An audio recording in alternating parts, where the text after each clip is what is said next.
Okay. So guys, just a little warning ahead of time. This will probably be a shorter class. I was up all night last night with a kidney stone. I had to go to the emergency room and long story. But I'm hanging by a thread today. So let's get there faster than usual today. Let yourself just take a breath.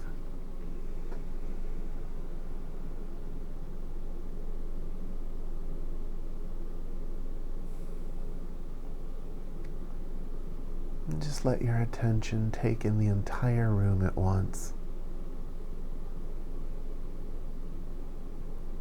So your eyes go into a softer focus.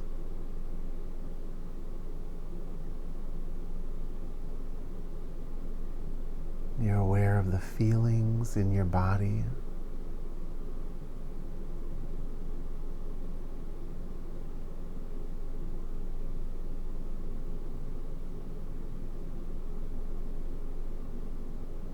You let your hearing reach out to the room around you.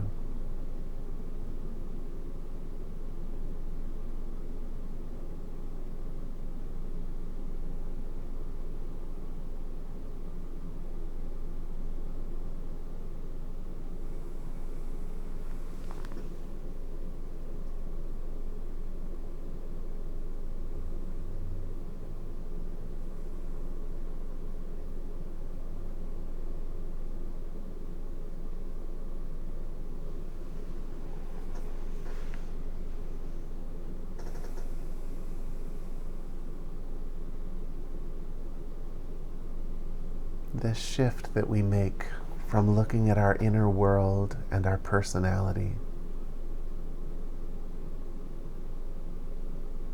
to the world that's actually present, that doesn't need to be conjured into existence.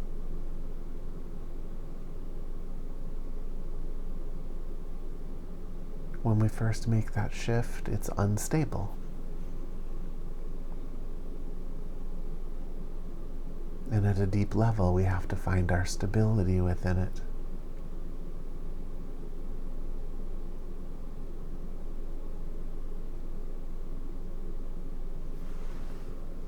It's a place within beingness, a way of being.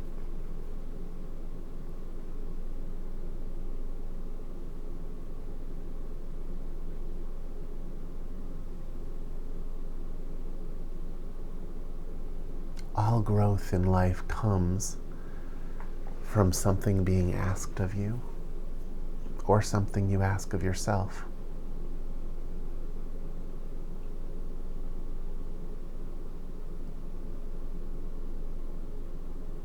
You lift your foot up and you lean forward, and you have to figure out how to land on your foot and take a next step.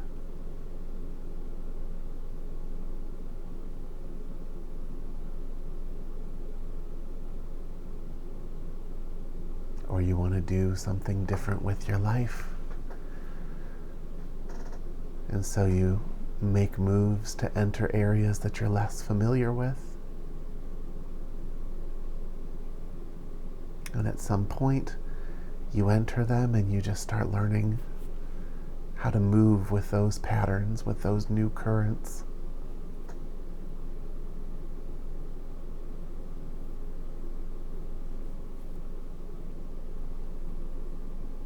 Like learning how to swim in a river. You get in, and then you stabilize yourself within it.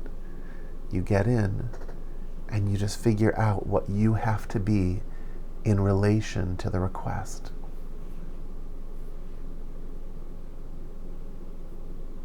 It's what it means to be alive. That's the growth opportunity of life.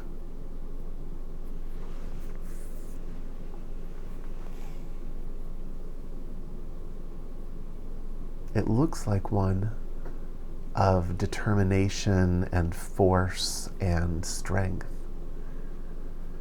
But you know, it takes that determination and force and strength to take the step, to get into the river. The rest of it from that point on is flexibility.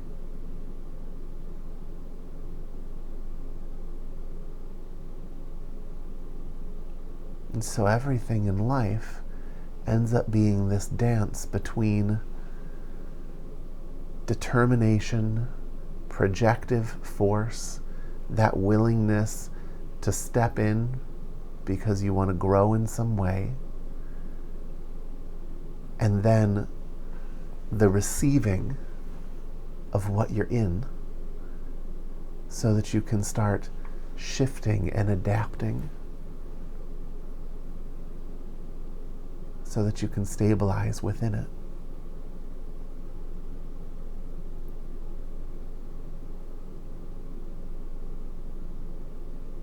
Meditation's the same way. People don't usually feel like doing it. It takes that projective, willed strength to say, no, I'm going to show up for class, or no, I'm going to sit down on my cushion and do my practice.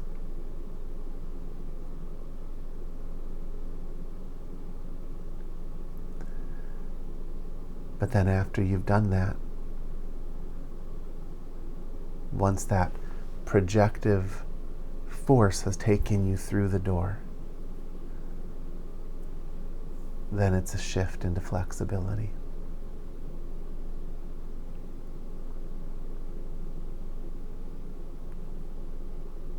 Where if you don't know how to let that will back off, you won't be able to stay in it.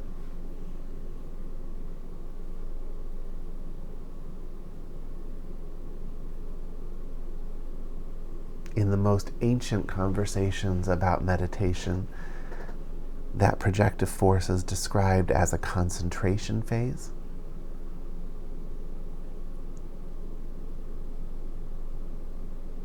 You get yourself through the door by holding to a single point of focus.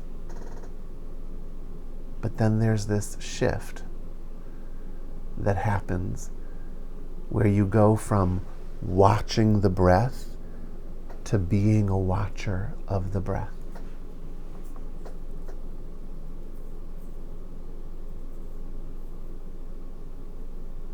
Some would even say that you are going from controlling the breath to being breathed by life.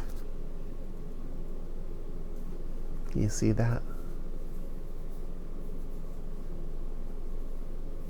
It's from will to flexibility, from control to surrender.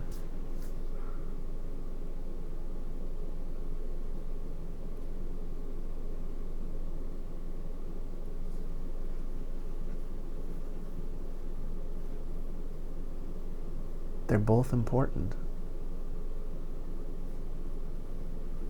If you're missing one, you can't have it.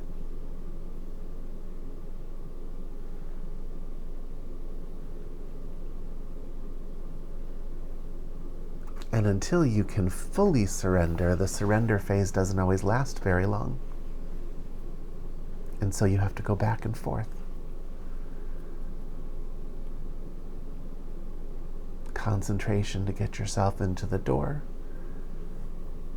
Then you surrender to what you're doing. You start to feel the currents of it and their ability to push you off course. And so you learn how to kind of bob and weave energetically.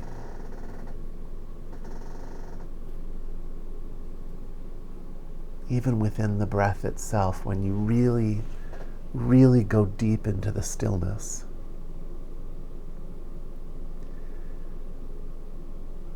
the little transitions, you learn how to stay still through them. You know, when you've given yourself to the breath, that shift from the inhale to the exhale is a massive shift when you're experiencing it that deeply. It can even be disorienting.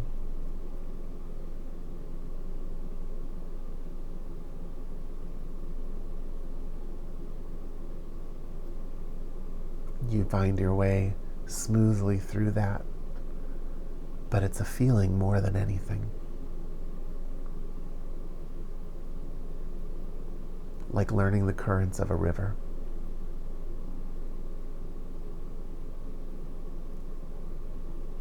And you find a way to swim straight through.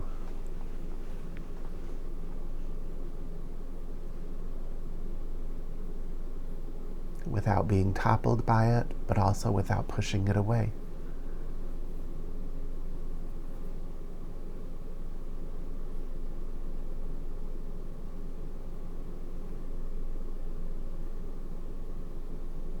At a more macro scale, you go back and forth from your meditation practice and then out into the world. And back and forth. Can you learn how to navigate those transitions?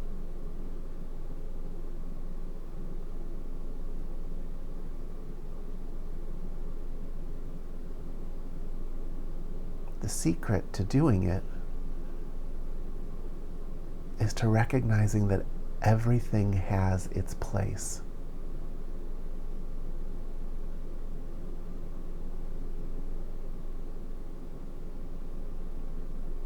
And so, rather than hard focusing on one aspect of it up close, you actually take a step back and come to understand its place in the whole of life. But that's not an intellectual teaching.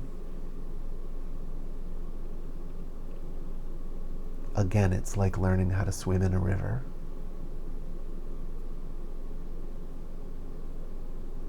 The second you start thinking about it in words, you've lost it.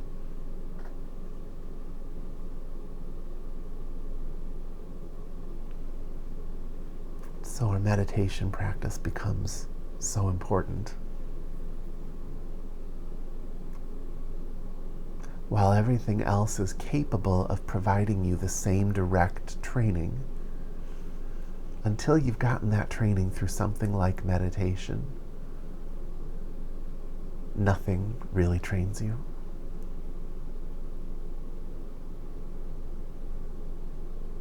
Once you've learned it in meditation, it transfers to everything. Literally everything.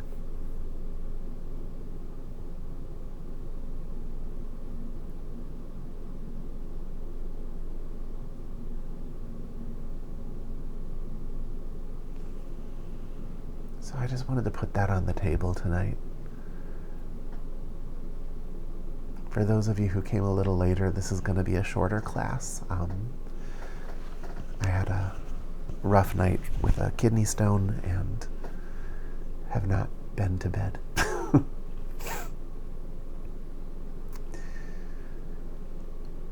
So let's go into meditation. Give your attention high in your body at the forehead and crown.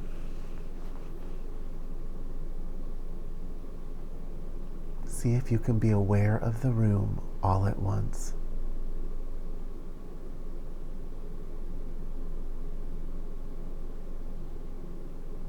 Aware of all of it without hard focusing on any one aspect of it.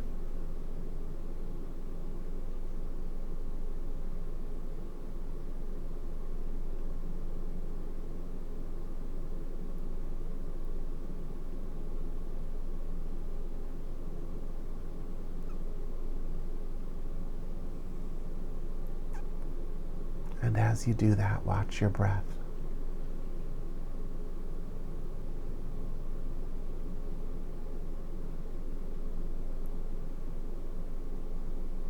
Let the breath be part of all of it.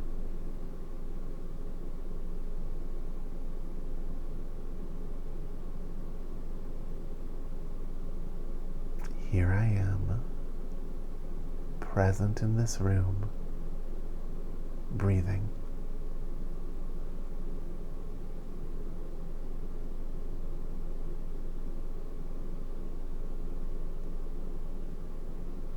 You can only do all of that at once if you don't think about it.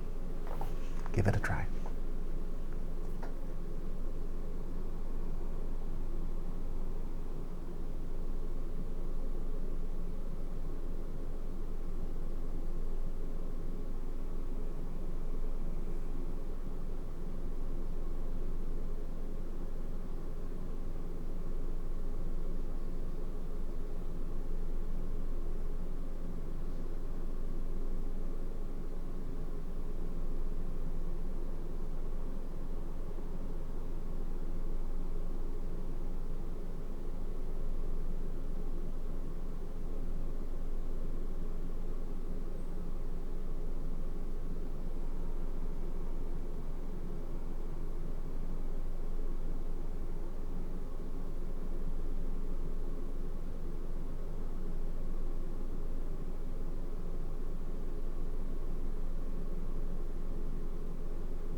First, you determine your attention.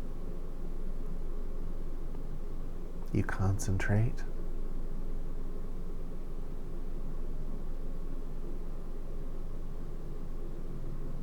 And then you become one with what you're doing.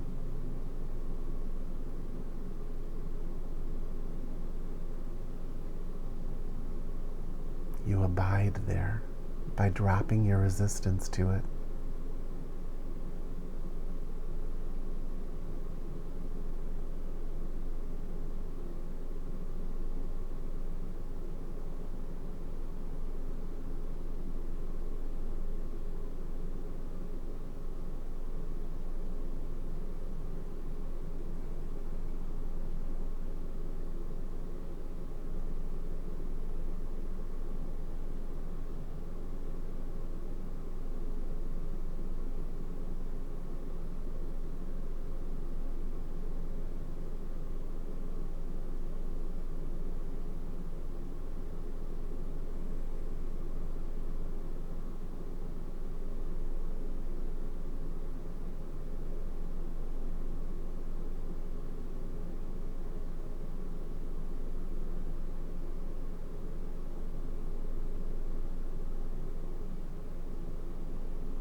You become like a star in the night sky of the present moment.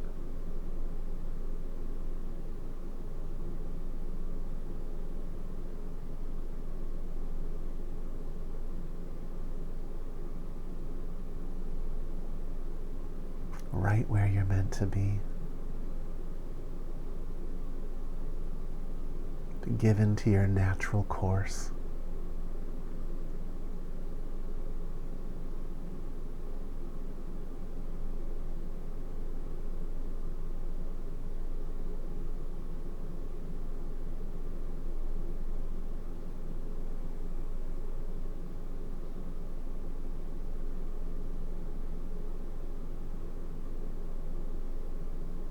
Free to be exactly as you were meant to be.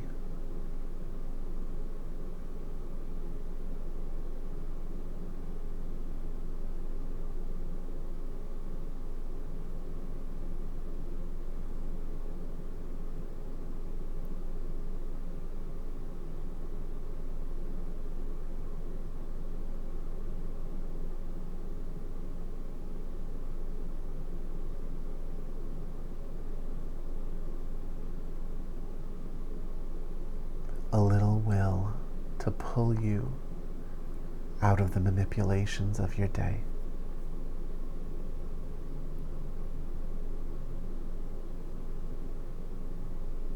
and then a surrendering into what you are.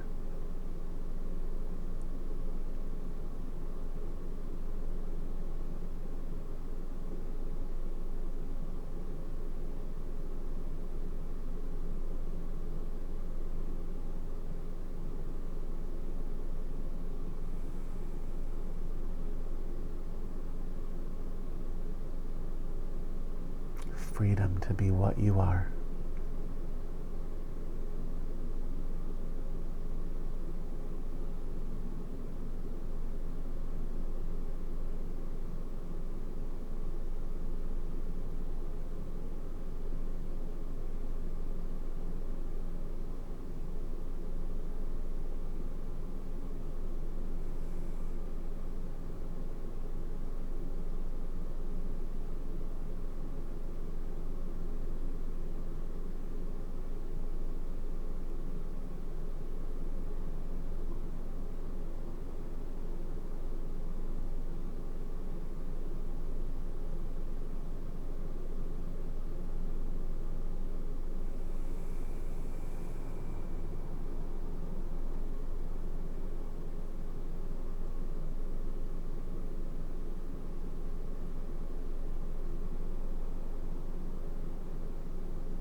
What a relief.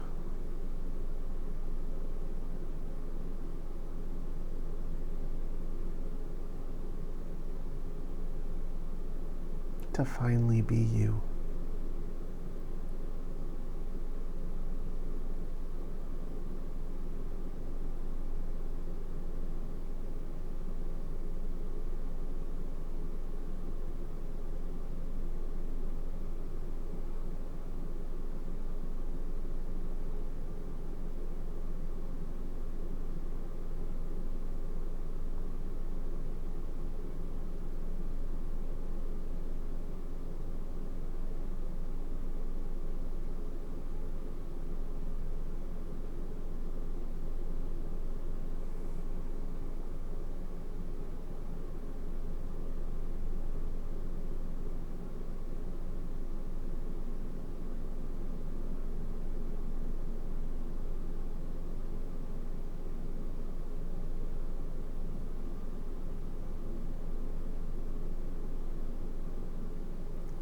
Some will go their whole life and barely spend a moment in this space.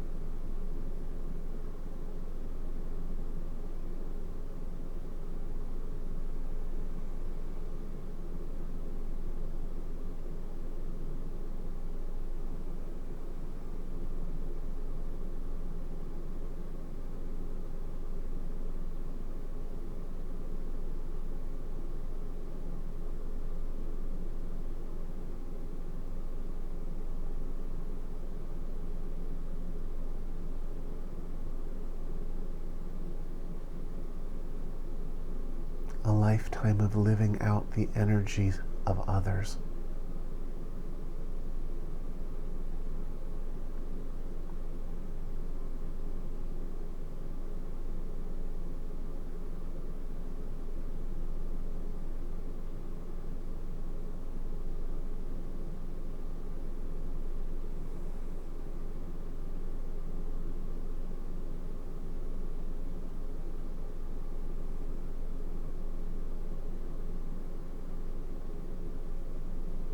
Meditation puts you back on your path. The path of you. Not my path.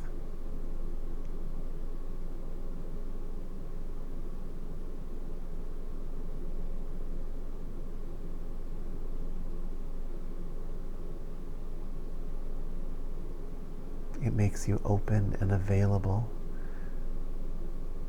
to receive guidance and intuitive nudges.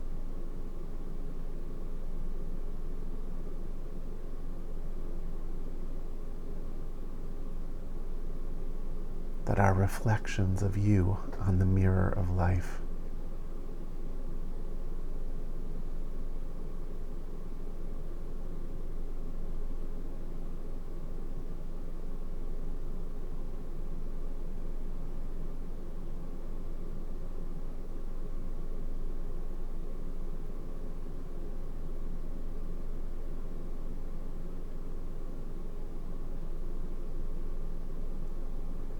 It's you waving to yourself, remembering yourself.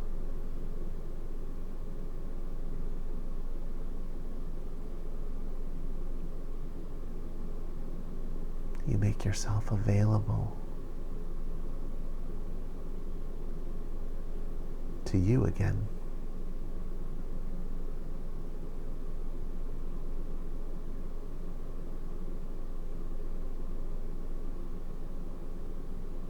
Many haven't seen that since they were little kids. And some little kids didn't get it either.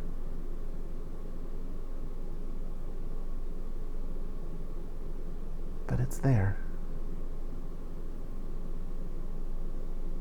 It can't be lost.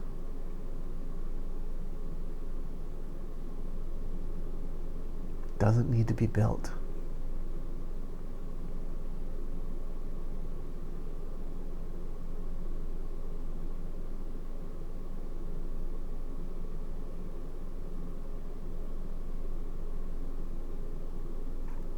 You just stop dreaming over it.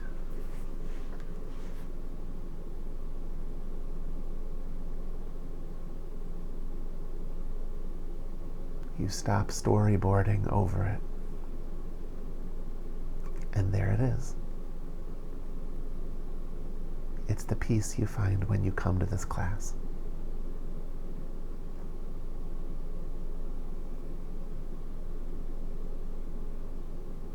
But there's more to see.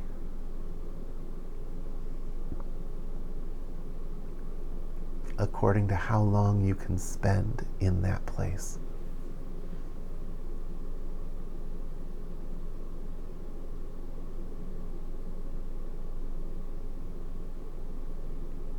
How long can you occupy this body with your true self?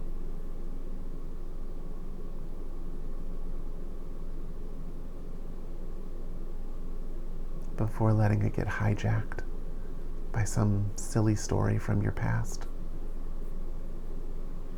or some fear of your future.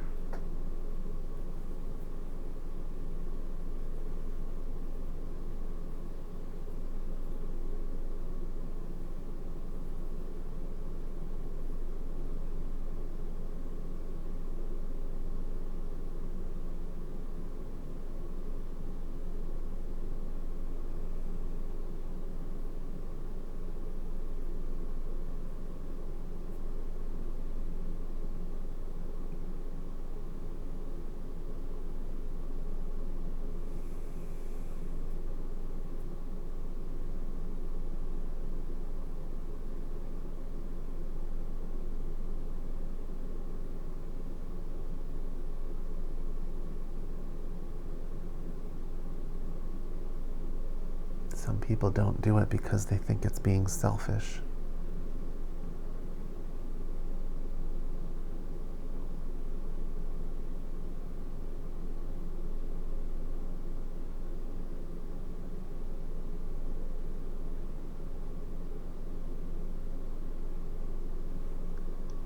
But when you don't live out your freedom, you actually cost the world this one-of-a-kind arrangement that is you.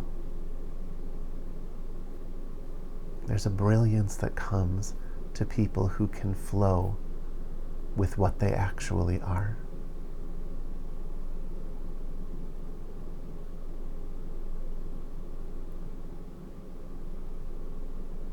When you can give yourself to that, not only do you have more to offer others, you give them permission to do it too.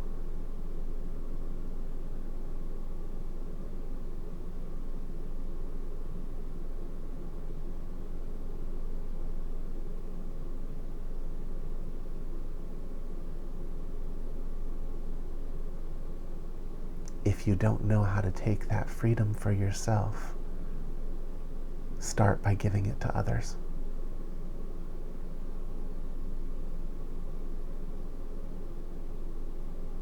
Drop your expectations on others.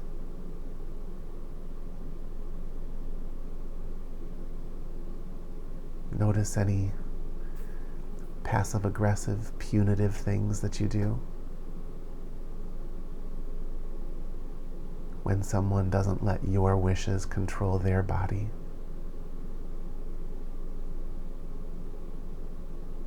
And just drop it. Drop it and stay in the space.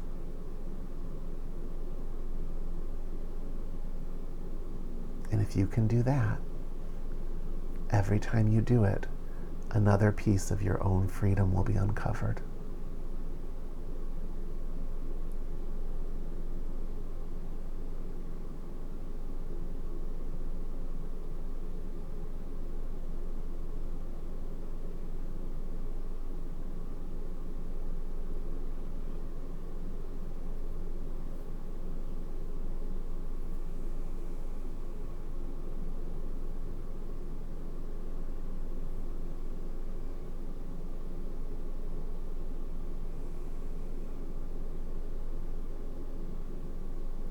Guys. So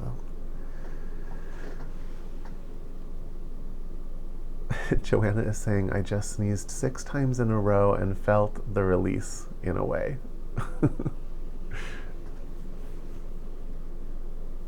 A subconscious letting go of each, like with each sneeze.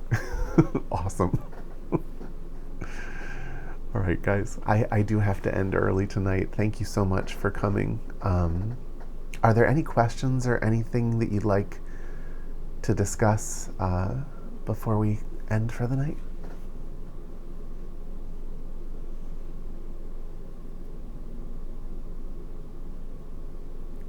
Okay.